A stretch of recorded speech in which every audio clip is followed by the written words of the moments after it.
Olá, hoje nós vamos fazer aqui conversas fulianescas com o Carlos Francisco, mais conhecido como Carlão. Nós estamos de máscara porque nós estamos ainda em 2022, ano de pandemia. E nós vamos tirar agora, e isso é só um registro, e nós vamos tirar agora porque nós já estamos vacinados e está todo mundo testado. E aí, Carlão? E aí, seu Val? Firmeza? Beleza? O Conversas Fulianescas, a gente sempre traz alguém muito importante para conversar com a gente, né? E hoje a gente está trazendo o Carlos Francisco Carlão, que é o próprio Folias na essência e no princípio de tudo, né, Carlão? Então, queria que você se apresenta aí, fala um pouco de você. Bom, eu sou Carlos Francisco, mineiro de Belo Horizonte. E eu cheguei aqui em São Paulo, para começar lá do início, eu cheguei em São Paulo na década de 90 e conheci, através da Oficina Cultural Oswald de Andrade, as pessoas que viriam compor depois o Grupo Folias, que era o Marco Antônio Rodrigues, a Renata Zanetta. Eu não vou falar todos os nomes para não esquecer ninguém, mas naquela época havia uma oficina de teatro na Oswald de Andrade em torno de um espetáculo chamado O Assassinato do Anão do Caralho Grande, do Plínio Marcos. E para a produção do espetáculo foram produzidas várias oficinas. Oficina de produção, que era com a Nani de Oliveira, e oficina de circo, que era com a Mariana Maia, oficina de encenação, que era com o Marco Antônio Rodrigues, de interpretação, que era com a Renata Zanetta, iluminação, que era com o Gil Teixeira, direção musical, que era com o Dagoberto Feliz, tinha clown, que era com Artílio Bellini, e pode ser que eu esteja esquecendo alguma coisa assim, mas eu acho que são esses. E a gente fez, eu tive a felicidade de integrar o elenco naquela época, fui selecionado para direção e interpretação, optei pela interpretação e fiquei como ator no processo, acabei fazendo o delegado no Assassinato do Anão do Caralho Grande, e depois do espetáculo, eu acabei ficando no grupo, assim, no que seria o grupo. Essas pessoas haviam inscrito um projeto chamado, na época era um projeto Flávio Rangel, que havia em São Paulo, foram contemplados na época, acho que era R$120 mil, para produzir um espetáculo que era o Folias Felinianas, que era um texto do Reinaldo Maia. E na época, quando eles foram produzir o espetáculo, o Marco acabou me convidando para integrar. Eu fiz assistência de direção do Folias Felinianas e comecei a trabalhar no escritório do grupo, que até então eles aproveitaram essa verba do prêmio para produzir o espetáculo e estruturar o grupo, que até então não tinha uma sede, não tinha uma personalidade jurídica. Eu lembro do espetáculo do Assassinato do Anão do Caralho Grande, que você entrava, você era um delegado, né? Você entrava e cantava "Ai, esta terra ainda vai cumprir seu ideal, ainda vai tornar-se um imenso Portugal." Era muito legal. E foi a partir daí que você estava trabalhando já com o grupo que foi você que é o responsável por ter encontrado esse galpão e ter negociado tudo para que fosse a sede do Folias, né? Foi uma felicidade, assim, uma feliz coincidência, porque o grupo, na época, o Assassinato do Anão tinha 35 atores, e tinha uma produção grande, um cenário grande, assim. E depois que ele saiu da Oswald de Andrade, ele precisava, essas coisas, para que não se perdessem, precisavam ir para algum lugar.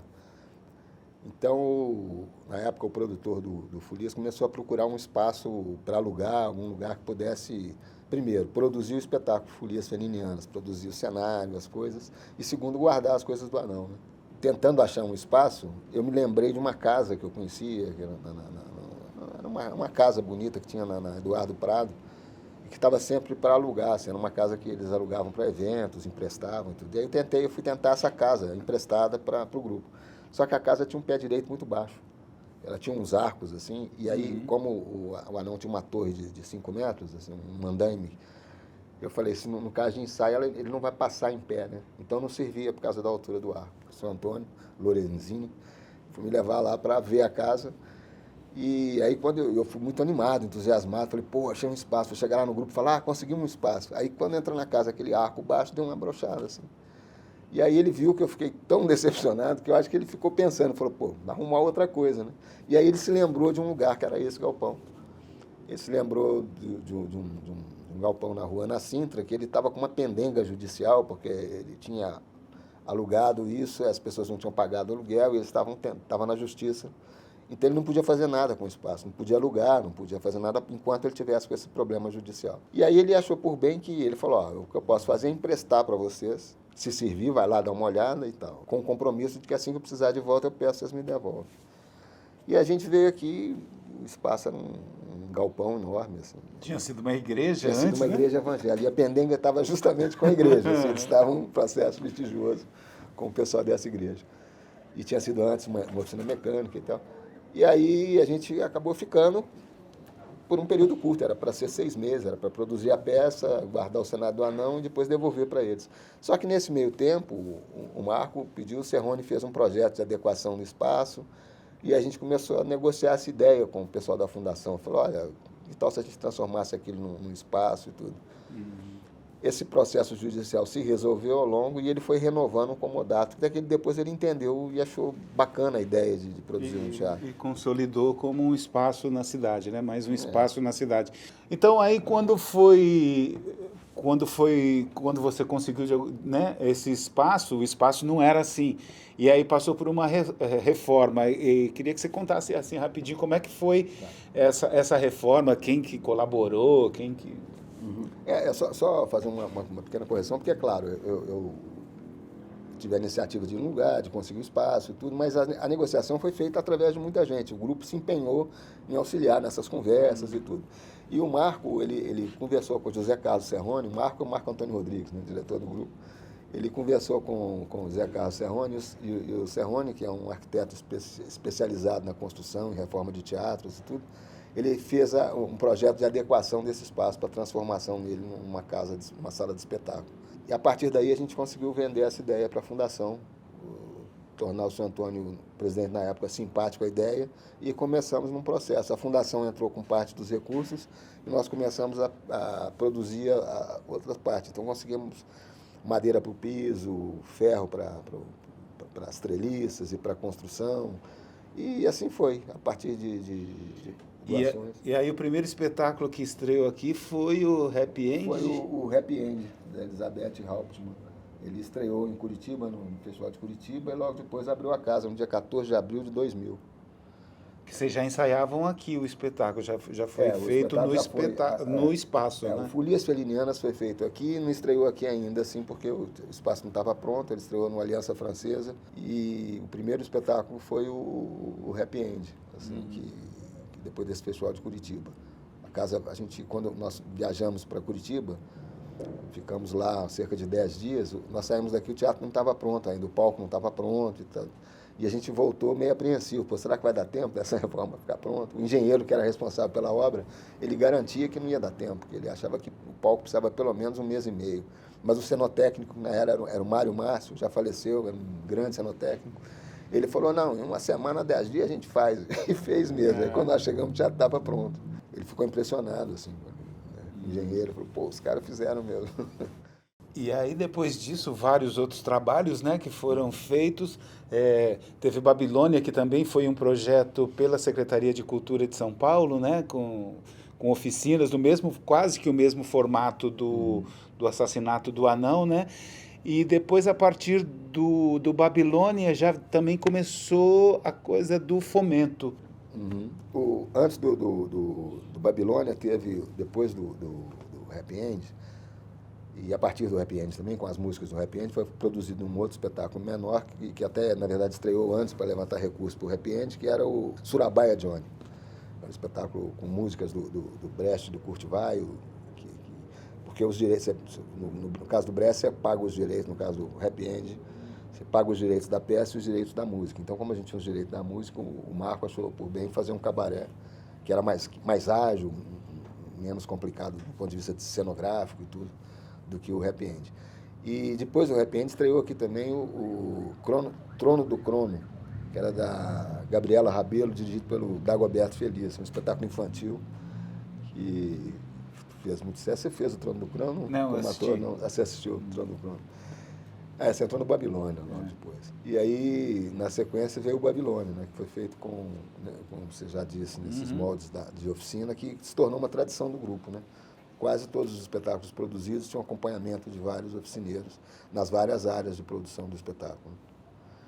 E aí, depois do Babilônia, assim, no processo do Babilônia, veio essa coisa da necessidade dos grupos, de que você nunca conseguia ter uma estabilidade artística no grupo, porque você tinha a questão da gestão financeira era sempre muito periódica, né, sazonal. Você tinha ganhava um projeto, quando essa verba do projeto acabava, você corria o risco de perder tudo e começar do zero outra vez.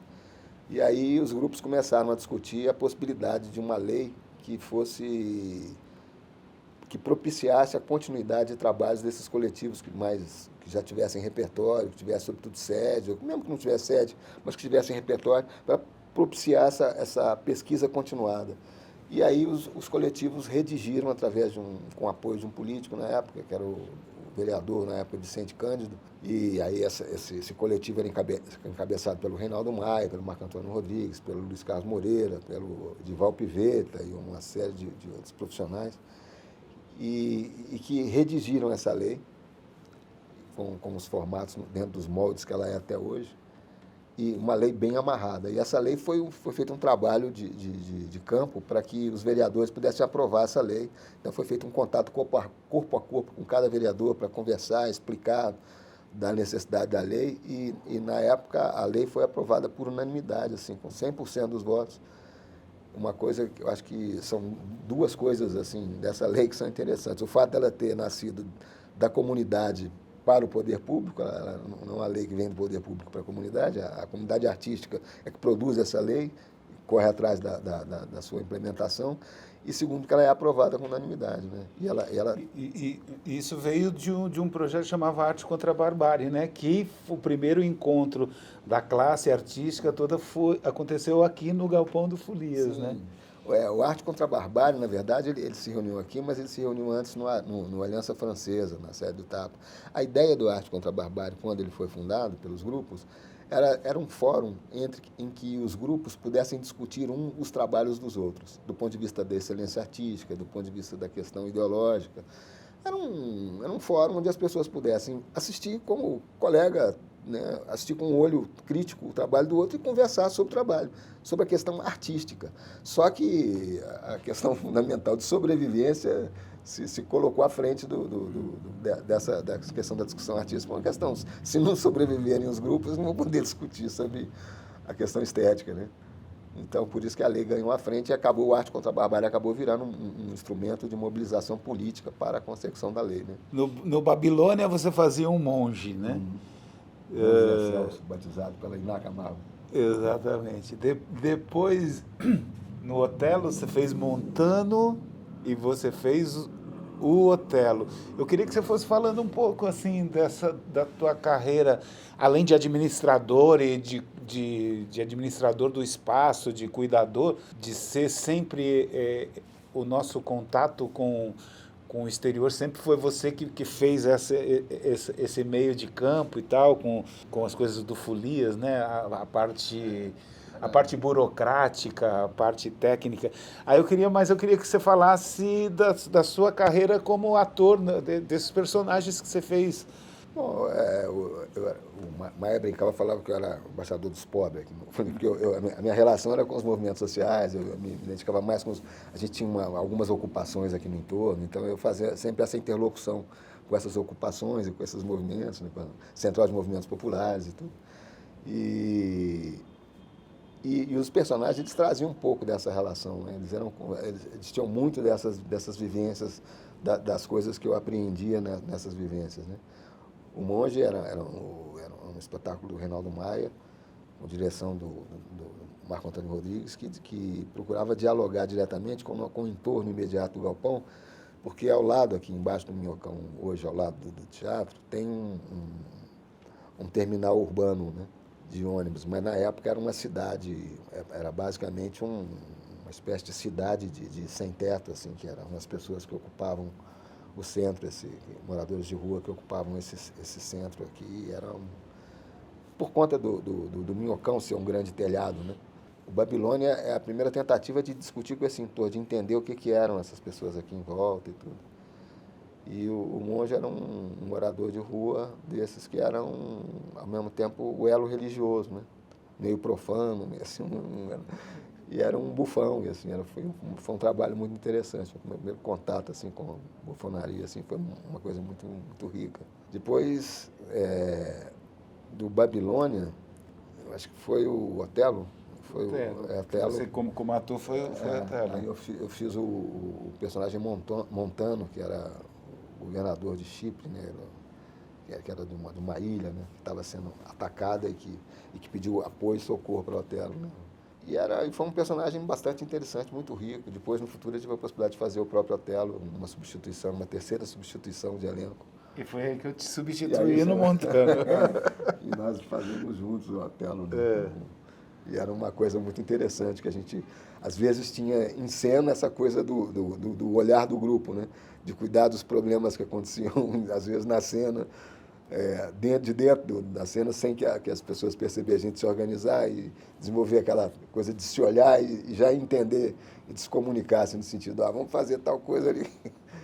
Só para lembrar também que no Otelo, quem estreou como Otelo foi Ailton Graça, depois o Ailton saiu, entrou o Edson Montenegro, e depois que o Edson saiu, o Carlão substituiu, e que foi na viagem para a Europa, né? Você fez em Portugal. O Carlão estreou em Portugal depois, como Otelo.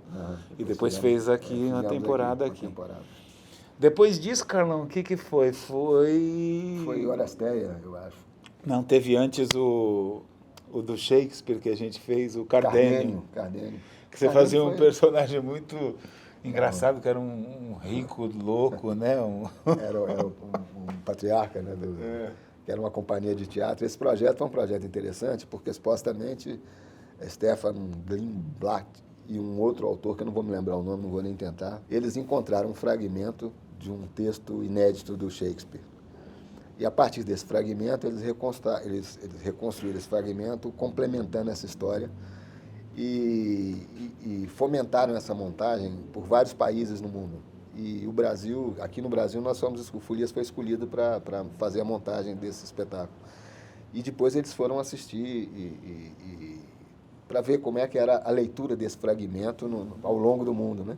E eles acharam interessante que aqui no Brasil foi a única montagem que tinha humor, né? Que foi feita com muito humor, assim. Eles falaram, todo mundo, por se tratar de Shakespeare, levava o texto super a sério, eram montagens empoladas e tudo, impostadas. Aqui não, aqui era uma coisa...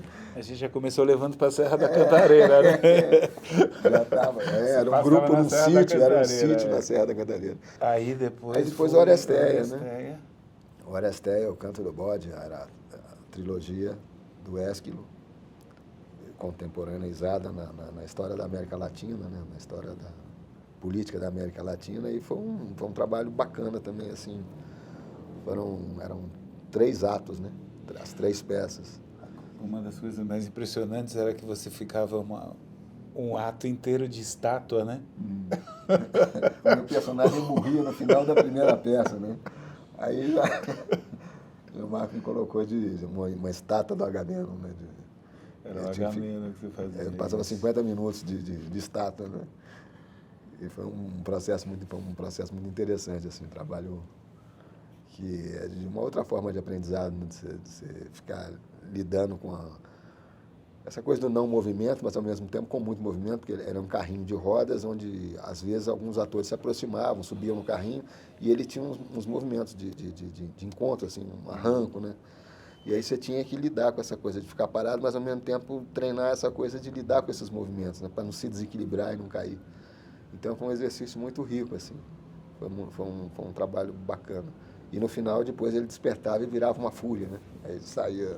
Eu queria também que você falasse um pouquinho disso, como que era essa coisa de trabalhar em grupo e de não necessariamente estar em cena para fazer parte do grupo, né? Porque a pessoa sempre acha, tem que estar em cena para fazer. E tem vários trabalhos do grupo que você fazia, desde a administração, a produção, a segurança. Queria que você falasse um pouco dessa sua história aí também de não... Essa função múltipla no coisa é uma coisa mesmo do grupo, né? Essa meio herança, meio do circo, né? De que uma hora você está no palco, outra hora você está na portaria, na pipoca, no banheiro, cuidando para que o espetáculo possa, de fato, essa coisa, a importância é que o espetáculo sobreviva, que ele possa continuar a seguir, né? E você começa a entender no grupo que todas as partes, todas as funções fazem parte do espetáculo, né? Elas existem em função do espetáculo, né? Então, você está na bilheteria, você está na faxina, você está na administração, é estar na cena também. Você está possibilitando que a cena aconteça, né? Então, tudo tem... Você começa a entender que não há muita diferença. São funções de uma mesma coisa, você só vai trocando. E que felicidade poder trocar as funções, né? Poder experimentar do ofício os vários olhares, né? O olhar da técnica, o olhar da equipe de sustentação, esses olhares são muito ricos, né? E eu acho que eles te dão uma outra capacidade de olhar a cena, né? Você tinha falado que foi o seu último trabalho, não foi seu último trabalho, Oresteia, porque foi Galileu.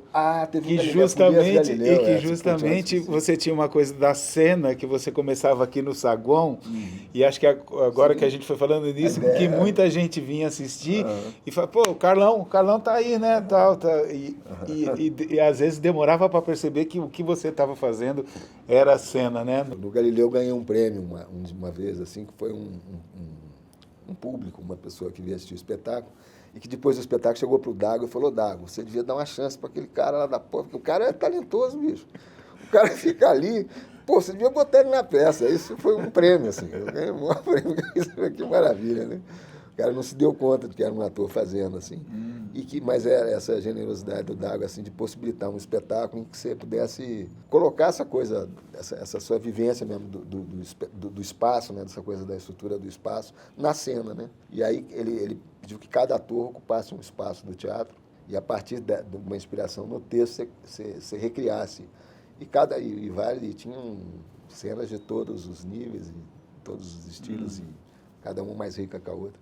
E eu tive a felicidade de fazer uma no saguão, que eu fazia exatamente o porteiro, que às vezes eu fazia mesmo, era comum, entre um espetáculo e outro, estar de porteiro. E aí eu fazia o porteiro, ficava conversando com as pessoas ao longo do espetáculo, atrapalhando um pouco. Às vezes as pessoas ficavam preocupadas, esse cara está atrapalhando a concentração de público aqui, pô, tá? E que era um trabalho muito bacana. Daqui também surgiu... Pois é, só que a gente pulou uma coisa aqui, que é importante, que a Costa fez parte também, que houve... nós fizemos como direção aqui no Folias também, além do trabalho de ator, eu dirigi um projeto que foi de formação de diretores, coordenado pelo Marco Antônio Rodrigues, que era o Nada Mais Foi Dito Nem Perguntado, que eram fragmentos de um texto jurídico, foi sugerido até pelo Paulo Arantes, que eram histórias, fragmentos de julgamentos, assim, de processos jurídicos. Foram divididos em 6 atores, eu acho, em vários atores. O Ailton Graça dirigia, o Dagoberto Feliz, o Bruno Perillo, eu dirigia. Eu acho que eram esses, era Ailton e o Atílio Bellini Vaz fazia. E cada um pegou 2 textos, dois episódios para fazer, assim. Foi uma experiência muito interessante e todos os episódios eram apresentados juntos como um espetáculo só. E foi um processo muito rico. E depois nós fizemos um processo que aí assim você dirigiu também, que foi uma série de espetáculos inspirados no capítulo Homem Cordial do livro Raiz do Brasil, né, do Sérgio Buarque de Holanda. E nessa época eu dirigi o Algo de Negro, que foi uma ideia original com uma dramaturgia do Tiago Mendonça. Foi um espetáculo que a gente fez e um espetáculo com formato de rua, que a ideia era poder visitar quilombos e assentamentos com um trabalho que pudesse ser apresentado com a mesma qualidade de um teatro, sem nenhum prejuízo, porque às vezes você faz um espetáculo para o teatro e ele chega num lugar que não tem nenhum recurso, e aí ele foi feito para lugares sem nenhum recurso, né?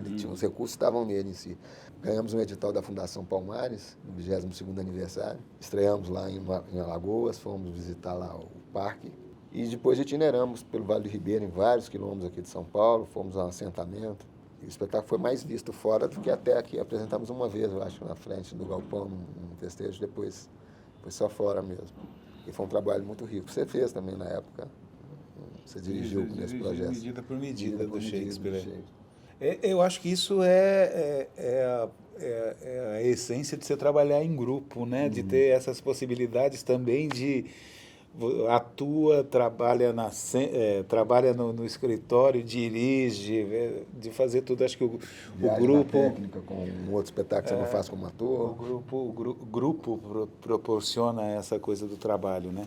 E aí você citou até o Thiago, aí você também agora tem um trabalho de cinema, né? Você está muito mais voltado a sua carreira agora para o cinema, né? Então, o grupo, essa vivência ao mesmo tempo no grupo, ela te exige uma espécie de sacerdócio, assim, você tem que ter uma dedicação integral ao grupo.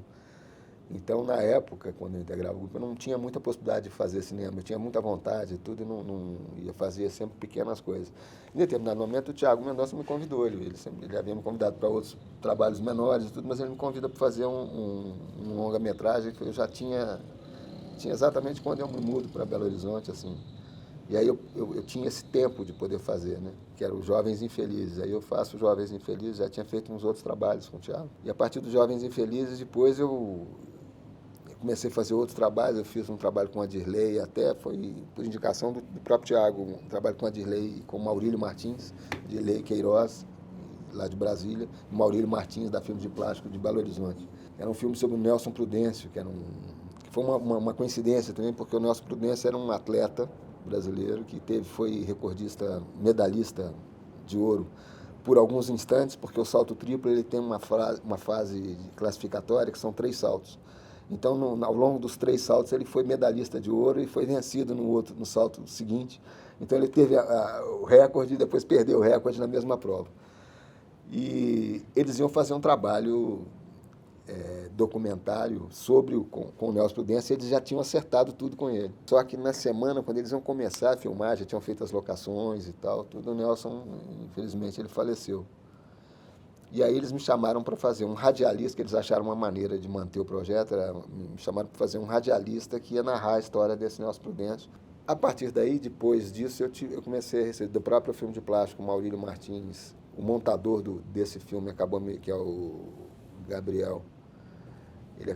Gabriel Martins, ele acabou me convidando depois para fazer um curta, e depois outro curta, e aí eu comecei, e nesse meio tempo eu fiz mais filme com o Thiago, e comecei a receber outros convites, talvez por conta da idade também, eu acho que porque cinema tem muito essa coisa do biotipo, né, do physique de rôle, assim, essa coisa.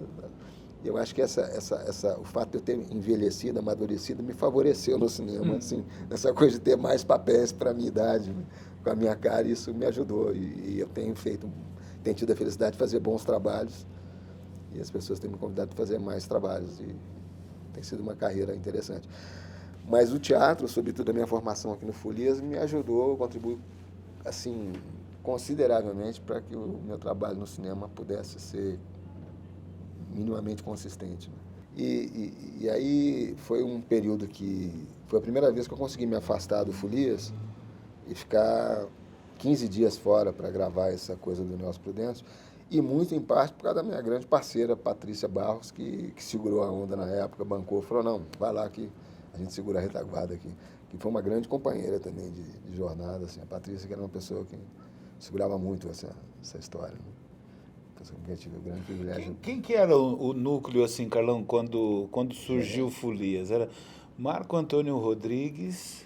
Na época, quando eu integrei, era o Marco Antônio Rodrigues, a Renata Zanetta, o Dagoberto Feliz, a Nani de Oliveira, a Patrícia Barros, o Rogério Bandeira e o Reinaldo Maia. Eram esses. Era um núcleo gerente na época. Depois o Bandeira se afastou e aí veio a moçada nova, né? O Lu e Marcelo, aí depois a gerência se configurou de outra forma. Os dinossauros deram espaço e ficaram os mais jovens. Qual era a diferença do teu hotel para os outros hotéis? Além do tamanho, assim. Não, a coisa a minha construção do Otelo, eu estava substituindo 2 grandes atores que eram maiores que eu fisicamente, inclusive, e tudo, e que tinham uma coisa da força, do vigor, né? Do Otelo guerreiro, assim. Eu, por outro lado, eu tentei compreender quais as razões que levaram o Otelo a agir da forma que ele agia, assim. Por que ele mata Desdémona, uma pessoa que ele amava profundamente? O que levava o Otelo a ser como ele era? Qual era o processo dele de compreensão das coisas. E como é que ele se sentia com relação àquela sociedade da qual ele fazia parte.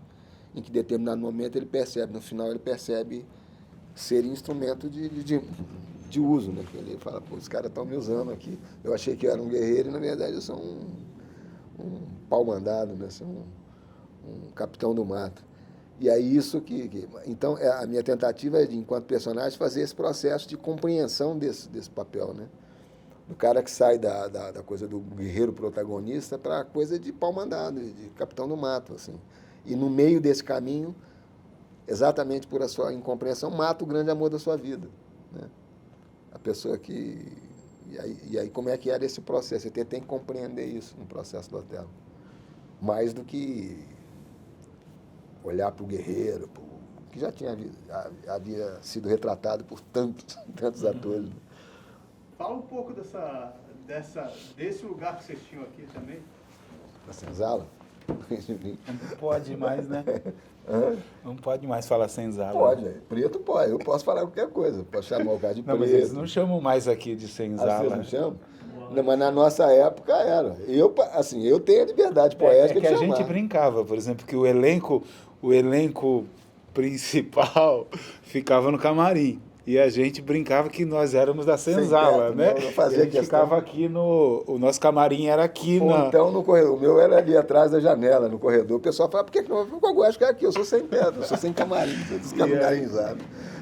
E a gente trabalhou isso. Eu acho que a nossa identificação também muito, eu, Carlão, Bira, é que a gente era muito da ação, né, Carlão? De assim, precisa pintar, não sei o quê, vamos... E o que eu achei mais louco é que quando eu entrei para fazer, eu fiz a oficina do Babilônia. E eu fiz a oficina e quem entrou foi o Ailton. Eu não entrei. E no outro dia, como ator. E no outro dia eu encontrei o Marco Antônio Rodrigues no metrô. E aí ele falou, você não entrou, mas... vai para lá, vai lá, vai assistir ensaio, acompanha lá com a gente, como ele sempre fez, né? Deixou aberto. E aí eu percebi, o Carlão, falei assim, tem um caminho aqui. E aí eu comecei a tomar conta. E eu via você fazendo, assim, pô, é isso. E Carlão permitindo. E aí eu fui tomando conta também. Eu fui... Que é uma coisa, no momento que é seu, é seu. No instante que é seu. Eu sempre quis ter uma vez uma pessoa me perguntou assim, como é que é a porta de entrada no Flores? Eu falei assim, cara, é a porta de entrada. Mas como é que faz? Vai sair entrando. Você entra e entra. Foi e entrou. Isso que eu não Mas entrei. Como? Eu falei, é você que sabe, não é ninguém que vai dizer se você entrou ou não. É você que entra ou não entra. Não é? Tanto é que nessa mesma época eu entrei pro Babilônia e comecei a vir, e aí uma hora precisou de contra-regra, eu entrei. E aí comecei já a fazer com vocês, lembra? Eu fazia um cachorro, eu latia da coxia. Já começou a fazer parte do espetáculo. No Babilônia você dava um apoio, botava fogo, botava bomba, ligava bomba. Coisas maravilhosas aconteciam. Era fantástico.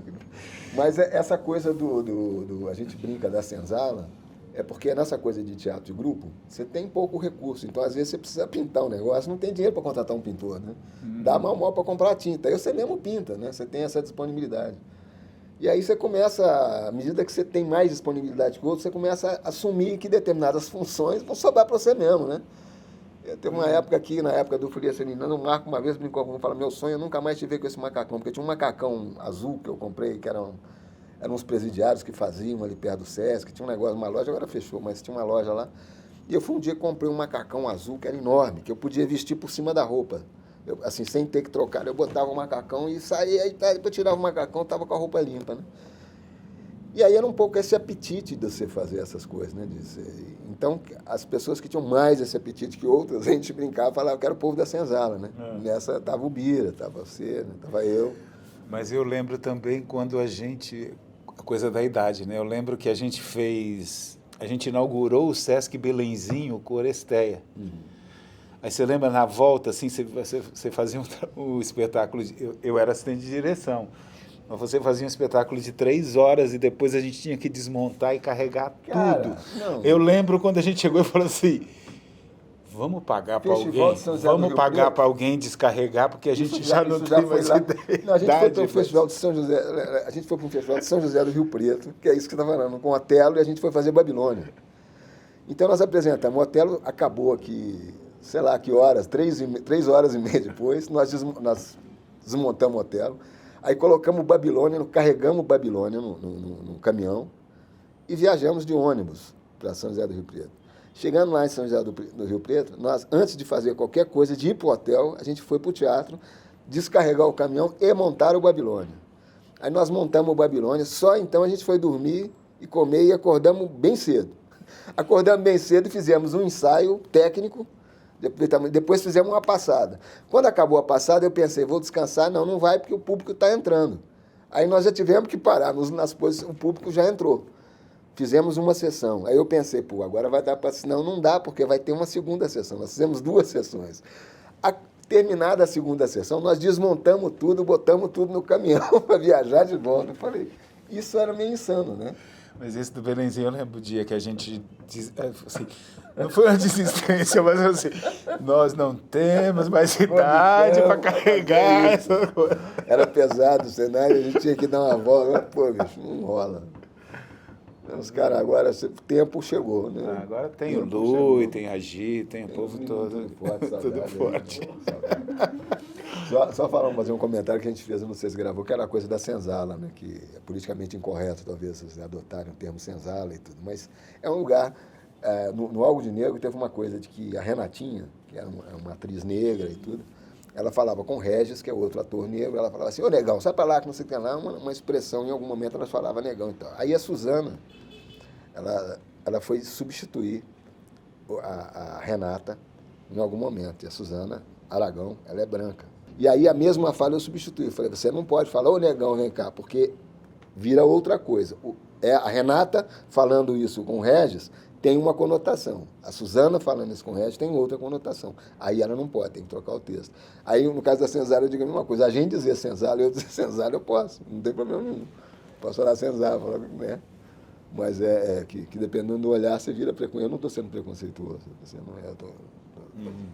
Estou falando da minha condição, assim, num país que, embora não seja a tônica do grupo, mas é um país que é escravocrata, que é racista, que perpetua essa coisa da Casa Grande da senzala, né? E da qual eu sempre, pela minha cor, pela minha aparência, sempre vou fazer parte da senzala, onde quer que eu vá, por mais que as pessoas não queiram entender isso e dizer que não é assim, que isso não existe, que isso é coisa da minha cabeça. É da minha cabeça, mas é da minha cabeça daqui todos aqueles olhares do shopping, né? No momento em que eu entro, é a minha cabeça daqueles olhares. Mas, vou contar um episódio interessante dessa coisa, que eu acho que explica essa coisa do racismo no Brasil, que uma vez, a serviço do Folias, eu fui lá num edifício na Barata Ribeiro, um lugar que eu ia umas vezes, enfim. E eu cheguei, eu estava com muita pressa, eu precisava pegar o negócio e voltar, que eu tinha que fazer outras coisas, e eu entrei lá no prédio, e quando eu fui entrando, uma mulher veio na minha direção. Ela veio com tudo na minha direção, assim, é esse e tal. E os caras seguraram ela, falaram, não, e eu, na pressa, olhei e falei, que mulher louca. E segui meu caminho, fui lá fazer o que eu... Peguei o elevador, fui lá em cima, fiz o que eu tinha que fazer, desci. Quando eu desci, eu parei, falei com ela, já não estava mais, eu perguntei pro porteiro, falei, o que aconteceu? Ele falou, não. Sabe o que é? Essa menina ia fazer uma apresentação aqui no saguão. Então ela estava com o data show preparado, com o notebook preparado. Chegaram 3 caras, vestidos de terno e gravata, olhos claros, sotaque italiano, muito simpáticos, cheirosos, os caras educadíssimos, entraram aqui, desmontaram o data show e o laptop e saíram, sorrindo e cumprimentando as pessoas. Ninguém se opôs, porque os caras normais, simpáticos, chegaram ali, brancos, chegaram ali e levaram a coisa, deve ser técnico, deve ser dono, deve ser... E fugiram. Ela estava desesperada, não só pelos equipamentos, mas, sobretudo, por conta da apresentação que estava no computador, que ela não ia ter como refazer. Agora, o interessante é que a descrição é 3 homens vestidos de terno, altos, olhos claros, sotaque italiano. Aí vem eu, né, com esse meu porte italiano, né, europeu, com esses olhos claros, vestido de terno, porque né, vestido de terno como estou, e aí ela confunde. É natural que ela confunda. Eu entrei, ela olhou para mim e falou, bate com a descrição. Ela olhou e foi, é esse, queria me pular na jugular. Assim, ela não entendeu que acho que é um pouco do Brasil. Na hora da raiva, o cara, todo mundo, ninguém é racista, mas na hora da raiva o cara não vê outra coisa, só vê. que é um pouco, queria contar essa história só para... Sei, Carlão, é tão vasta a sua trajetória. Essa coisa da vida mesmo, você vai e volta, no meio da pandemia, e eu estou tendo a felicidade agora. Fui convidado pelos jovens que estão aqui no Folias, tocando o grupo lindamente, de forma, né, da qual a gente tem um orgulho e fica... Né? E aí fui convidado para fazer as folias, essas folianesas, que eu acho que, assim como você diz, é dedicada a pessoas importantes. No meu caso, especificamente, não, né? Porque não tem nenhuma importância. Na sua casa, você, Folias e Carlão, não tem como separar, Carlão. É a mesma coisa, não tem para onde fugir. Você vai estar ligado pro resto da sua vida e depois... E acho que é por isso. Isso é uma forma que o Folias, que a gente tem de alguma forma, além das imagens que a gente tem de você em todos os espetáculos e de ter você para conversar, uma forma da gente ter você falando mesmo, uma coisa que vai ficar para sempre, que vai ficar... Lembrando os tempos. E estou tendo a felicidade nesse momento, só para registrar também, de participar do processo de elaboração assim, da publicação desse ano, desse projeto, do espetáculo que vai estrear agora, que é do Sete Pisos, que é o Caderno do Folias, né? Então, integrar a editoria com um monte de outros, mas ajudando a pensar, dando ideias, palpites, né? E tem sido muito bacana, assim, essa possibilidade de estar perto, de poder estar dialogando. E essa possibilidade que a gente tem mesmo de marcar o espaço, né? De registrar, porque é a forma que a gente tem de se perpetuar ou de manter o nosso pensamento, né, para frente, registrando, marcando, marcando território, né? Eu acho que isso disputando o pensamento, sobretudo nesses dias em que há um empobrecimento, né, dessa questão do lúdico, né? Há sempre uma tentativa de esvaziamento de símbolos, de signos. E aí, reafirmar essa coisa do simbólico é muito importante, a nossa tarefa. E que bom que a gente pode fazer isso, né? Que a gente pode resistir dessa forma. Que as nossas armas sejam essas, né? Maravilha. Você quer deixar mais alguma coisa, assim? Falar mais alguma coisa, Carlão? Que você acha que seja importante ou não?